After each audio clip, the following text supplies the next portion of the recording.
No, I didn't call to talk to Jeff. I called to talk to you, Brian. Oh, come on, Herb. Herb, what? Oh. I don't need to talk to Jeff. Herb. I just want to ask you a question, Brian. Now, maybe Jeff can help you answer the question. No, I don't need help in answering any questions. No, he's pretty good on his own. Yeah, I don't need help in answering any questions, Herb. But Okay, yeah. okay. Well, then let me ask you the question. The question is, because I'm confused. I'm totally confused on this one. I think a lot of MAGA supporters are confused, so that doesn't surprise me. But go ahead. I know we are. Yeah. We really are. Yes. We're stupid. No, well, not everybody, but now, some. Yeah, some. Well, I'm one of the stupid ones. I can tell you that right now. Yeah. But let me tell you this. I just want to ask, you explained earlier on why Tim Walz put these machines in the boys' bathroom. If a young girl, 12, 13, 14 years old, she's starting her menstrual period and she's shy, why would she go to a boy? Sure, I'll answer it. Get a tampon? I'll answer it, and don't be a coward and hang up, because I would like to have a respectful conversation with you. As I mentioned, thank you. As I mentioned on the show earlier, and I will mention it again, Herb, there are some young girls that feel more comfortable in speaking to some of their male friends than they do an adult like a nurse or the principal or a teacher. That's number one. Number two, I do find it excuse me, I'm not done yet. Number two, I'm not done yet. I'm not done yet, so respectfully just let me finish. Number two, I find it very interesting that all the problems that we face in this country and all the serious issues that women face when it comes to 20 states in this country where abortion is illegal and so many other important topics to talk about, the one thing that you decide to call in is Tim Walz. Excuse me.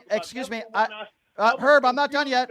Herb, let's be very clear on this. That's the number one thing that you wanted to ask me about was tampons in boys' bathrooms. Now, it's a ridiculous question. And by the way, not one school has implemented it, because not one school have implemented it. And can you please name me a situation where a young girl was... No, you wait. Can you name... No, I want you to listen and get the MAGA wax out of your ears, because I'm not done yet.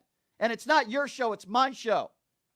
Can you name me a situation where a tampon in a bathroom cost a young girl her life? Because I can name you a lot of situations where guns and AR-15s have killed innocent children in school. Yeah, can you name me? No, you answer my question because I answered yours. Can you name me? What is your question? My question is, can you name me a situation where a tampon in a boy's bathroom can seriously harm a young girl? Go.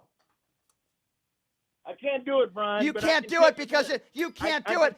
You answered my no. You answered my question. You can't do it because it can't harm a young girl, but yet you take the opportunity to call into this show. You don't want to talk about the economy. You don't want to talk about gun control. You don't want to talk about abortion. You want to talk about some issue that isn't an issue, and you can't name a situation where a tampon in a boy's bathroom would harm anybody. You know why, Herb? Because it won't harm anybody. So why don't you come at me with something, a real issue?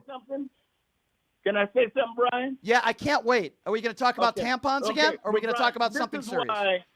This is why I don't have a conversation with you, because you don't know, because you're an idiot. That's why, Herb. You don't want to let me talk. You want to get your points out. I'm letting you talk. I'm letting you talk. I'm letting you talk. Go ahead, Herb. Name me another issue. Go ahead.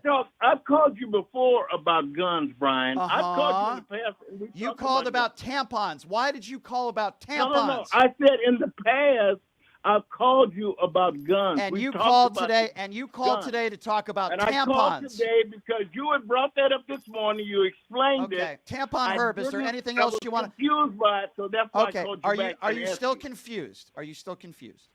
Yes, I am. Because that answer that you gave, the answer that you gave does not make any sense whatsoever. Gotcha. It doesn't make any sense. If a young Herb, girl is you can't shy name me. of a Herb, period, you can't name me she's one. not going to go to a little boy. Stop. And ask Stop. him to get a We can tampon. disagree on that, Herb. Herb, here's the bottom line. Hey, Herb, are you going to listen, Herb, or are you just going to keep talking? Because I've let you talk now. No, I'm going to hang up. Of course, because you're a coward. Because you're a coward. Yeah, I know I am. Tampon, I Herb. know I'm a coward. Why don't you take that tampon? Why don't you take that tampon and shove it up your ass? Have a nice day, Herb. You MAGA buffoon, you. Hold on a second. Herb called into this show and wanted to talk about tampons in boys' bathrooms. When I asked him Can you name me a situation where a tampon in a boy's bathroom can harm a child? He said, no, I can't. But yet he kept going. Because these people are not serious people. They don't want to talk about the economy. They don't want to talk about real issues like abortion or concepts of a plan or gun control. The number one thing on Herb's mind, MAGA Herb, the number one thing on his mind is tampons in boys' bathrooms. Even though it wasn't implemented in Minnesota, no school implemented it. You see, when I talk about serious issues on the show, I want to know, how can that harm people? Why is this an important issue? Tampons in boys' bathrooms are not an important issue to any reasonable, semi-intelligent human being. Obviously, Herb is not one of those people.